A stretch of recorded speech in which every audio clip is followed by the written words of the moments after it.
শিলচর মেহেরপুরের জিলানি চৌধুরী লেনে চুরি কাণ্ডে চাঞ্চল্য। সিসিটিভি ফুটেজে ধরা পড়ল হাইলাকান্দির রুহুল আমিন নামের এক যুবক।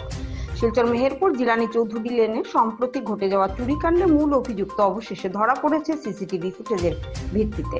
ধৃত ব্যক্তির নাম রুহুল আমিন, যার স্থায়ী ঠিকানা হাইলাকান্দি হলেও সে বিগত কিছুদিন ধরে জিলানি চৌধুরী লেনে ভাড়া থেকে মমস কিচেন নামের একটি রেস্টুরেন্টে চালাতো। সিসিটিভি ফুটেজে স্পষ্টভাবে রুহুল আমিনের গতিবিধি ধরা পড়ে। সেই ফুটেজের ভিত্তিতে স্থানীয়রা সন্দেহ করে তাকে আটক করে এবং পরে পুলিশকে খবর দেয়। পুলিশের তল্লাশিতে রুহুলের ভাড়া ঘর থেকে উদ্ধার হয় নকল টাকা, তালা কাটার বিভিন্ন সরঞ্জাম এবং বিভিন্ন জায়গার তালা খোলার চাবি। পুলিশ রুহুল আমিনকে হেফাজতে নিয়ে তদন্ত শুরু করেছে। তার সঙ্গে আরো কেউ জড়িত কিনা তা খতিয়ে দেখা হচ্ছে। ঘটনার জেরে এলাকায় চরম আতঙ্ক এবং উত্তেজনা ছড়িয়ে পড়েছে।